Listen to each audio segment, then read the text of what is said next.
আসসালামু আলাইকুম। আপনাদের আজকে একটা না একদম ন্যাচারাল বেগুনের ভর্তা দেখাবো। এটা আমার সবগুলো আজকে আমার বাগান থেকে নিয়েছি।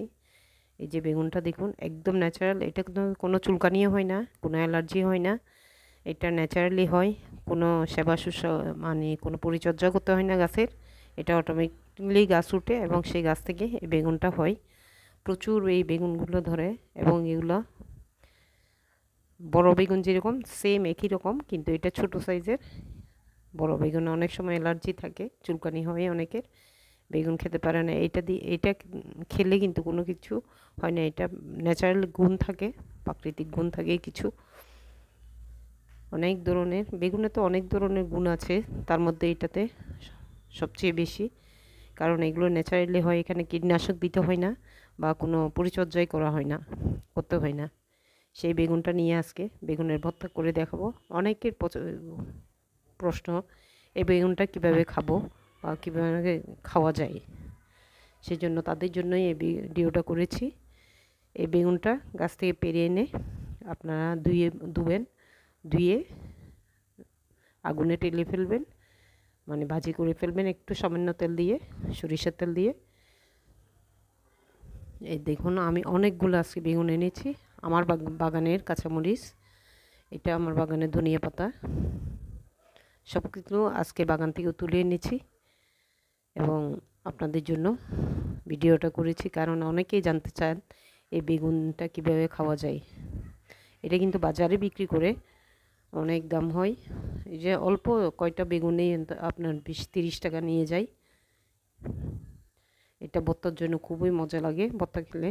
এখন শীতকালে আপনার কাঁচামরিচ, ধনিয়া পাতা, সরিষার তেল, সরিষা বাটাও দিতে পারেন, একটু দিয়ে সুন্দর করে করবেন। আমি এখানে পেঁয়াজ কুচি নিয়েছি, ধনেপাতা কুচি নিয়েছি এবং আমার বাগানের মরিচ নিয়েছি, মরিচ উঠিয়ে নিয়েছি আজকে এই ভর্তা করবো বিদায়। এই যে সরিষা তেল নিয়েছি। বেগুনটাকে প্রথমে এই যে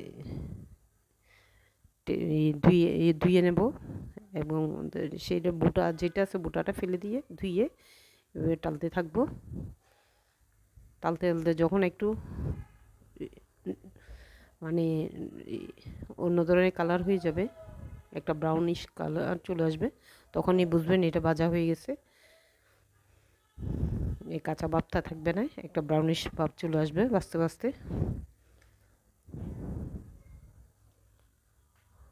অনেক মজাদার কিন্তু এটা, এবং শরীরের জন্য খুবই উপকারী। এটা আমি ভেজে নিয়েছি, দেখুন ভাজার কালারটা কীরকম, এরকম ব্রাউনিশ হয়ে যাবে। তারপর ব্লেন্ডারে দিয়ে ব্লেন্ড করে নিলাম। দেখুন কি সুন্দর করে ব্লেন্ড করে নিয়েছি। এটা হাত দিয়েও করতে পারেন আপনারা, আমি ব্লেন্ডারে করে নিলাম। হাত দিয়ে করলে এরকম মিহি হয় না, সেই জন্য ব্লেন্ডারে করলাম। লবণ দিলাম, পেঁয়াজ কুচি দিলাম, এবার ধনেপাতা কুচিগুলো দিব এবং মরিচ কুচিগুলো দিব। আমি এখানে লাল মরিচটা দিয়ে করতেছি, কারণ এগুলো আমার বাগান থেকে গাছ থেকে তুলে এনেছি, একদম ফ্রেশ। এখন দিয়ে দিব সরিষার তেল, সব সুন্দর করে মেখে একটা ভর্তা বানিয়ে ফেললাম। আপনাদের জন্য দেখালাম, আপনাদের জন্য ভিডিওটা শেয়ার করলাম। অনেকের প্রশ্ন, এই বেগুনটা কীভাবে খাবো, অনেক সময় বাজারে দেখা যায় বিক্রি করে এগুলা, বিশেষ করে